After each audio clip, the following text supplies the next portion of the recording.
Have you noticed something? That most movies sell us a dream. Get richer, get famous, get the girl, win the competition, become number one. But what if I told you there's a movie where the hero already has everything and still decides to walk away from it? That's what makes the movie we are about to talk about today so unconventional. Because in a world obsessed with climbing higher, this movie asks, what if the real journey is not upward, but inward? Hi everyone and welcome back to Dear Unconventionals. Today we are talking about a movie that was released more than 20 years ago, but somehow feels even more relevant today than it did back then. Swades.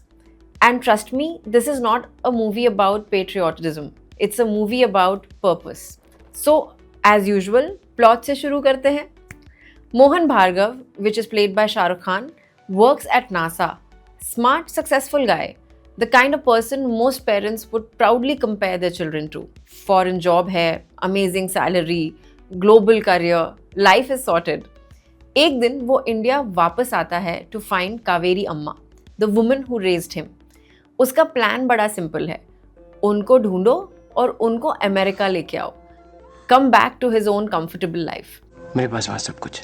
I miss you very much, Kaveri अम्मा. मेरे साथ चलोगी? But then something unexpected happens. India refuses to remain a vacation and slowly it becomes a responsibility.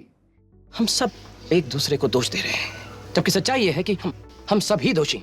स्वदेश की सबसे अच्छी बात यह है कि वो इंडिया को एक टूरिस्ट की नज़रों से नहीं दिखाता. कोई ग्रैंड स्पीच नहीं है, कोई ड्रामेटिक नेशनलिज्म नहीं. Instead, it shows something much more uncomfortable, which is the reality. एक छोटा सा गांव है जहां बच्चे स्कूल नहीं जा रहे हैं, जहां कास्ट डिवाइड्स पीपल, बिजली नहीं आती और जहां ये सब प्रॉब्लम्स इतनी आम हो गई हैं कि people have stopped questioning them also now. फिर से कोई टेढ़ा मेढ़ा सुझाव लेके आए हो का? अरे हमें बख्शो भाई. And honestly that isn't just a village problem. कभी कभी हम अपनी लाइफ में एग्जैक्टली यही करते हैं. हम किसी सिचुएशन में इतने कंफर्टेबल हो जाते हैं कि उसे चैलेंज करना ही बंद कर देते हैं. से फॉर एग्जाम्पल, टॉक्सिक जॉब है, चलता है. रिलेशनशिप में खुश नहीं हो, चलता है.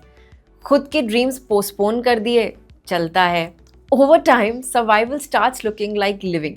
फिल्म में एक मोमेंट आता है जो मुझे पर्सनली बहुत पावरफुल लगता है. जब आप ये मूवी देखेंगे तो आप मेरे को बताना आपको कैसा लगा. कि मोहन एक ट्रेन जर्नी कर रहा होता है. वहाँ एक छोटा सा बच्चा पानी बेच रहा होता है. बस कुछ सेकंड्स का ही सीन है वो, लेकिन उस सीन में पूरी फिल्म का हार्ट छुपा हुआ है. Because for the first time Mohan isn't looking at India as a country, he is looking at it as people. पानी लो पानी, 25 पैसे का एक गिलास, 25 पैसे का एक गिलास. और बहुत बार लाइफ तब चेंज होती है जब स्टेटिस्टिक्स सडनली फेसेस बन जाते हैं. पॉवर्टी एक नंबर नहीं रहती, it becomes a child. Loneliness एक कॉन्सेप्ट नहीं रहता, it becomes someone you know. Problems तब रियल लगती हैं जब उनका कनेक्शन हार्ट से हो जाता है. और यहीं से मोहन बदलना शुरू करता है. इन बच्चों के नसीब में पढ़ाई नहीं है. पढ़ाई नहीं है. You will notice something interesting when you watch this movie. Nobody asks him to become a hero. Nobody forces him. कोई उसको एक गिल्ट ट्रिप पे भी नहीं लेके जाता है. The transformation is completely internal. And that's why it feels authentic. Because real change कभी pressure से नहीं आता. Real change awareness से आता है. Most films would show one heroic speech, one dramatic fight, one magical solution, credit rolls, bus, that's it, movie over. But Swades doesn't do that. Instead, it says, real change is boring. Real change is slow.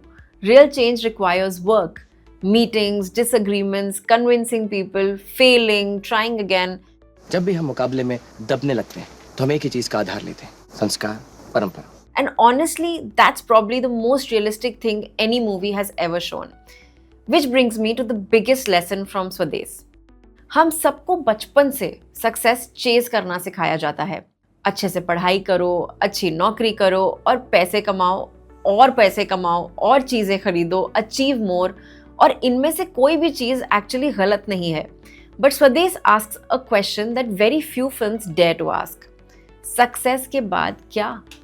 Once you've achieved what you wanted, what becomes the purpose of your life? Because achievement and meaning are not the same thing. Achievement says, I made it. Meaning says, what am I doing with it? मुझे लगता है इसी वजह से स्वदेश आज भी special है because it simply asks, whatever gifts, skills, education or opportunities you've received, are they helping only you? Or are they helping someone else too? Because maybe success isn't measured by how far you've gone. Maybe it's measured by how many people rise because you did. और शायद इसीलिए मोहन भार्गव की journey इतनी memorable है. उसने NASA नहीं जीता, उसने दुनिया नहीं बदली, उसने बस एक छोटा सा विलेज इम्प्रूव किया. एंड वो इम्प्रूव करने के लिए क्या करता है? I think you guys should watch this movie. I will not like diverge much, but in the process he found something even bigger, which is himself. Because sometimes the biggest achievement isn't finding a better place in the world, it's finding your place in the world. So here's my question for you guys. अगर आपको आज choose करना हो, would you choose a life of success or a life of significance? या फिर क्या दोनों possible है? Let me know in the comments below. I'd love to read them. And if you're enjoying the content of this channel, don't forget to subscribe to Dear Unconventionals. I'll see you in the next one. Until then, stay curious and stay unconventional. See you guys.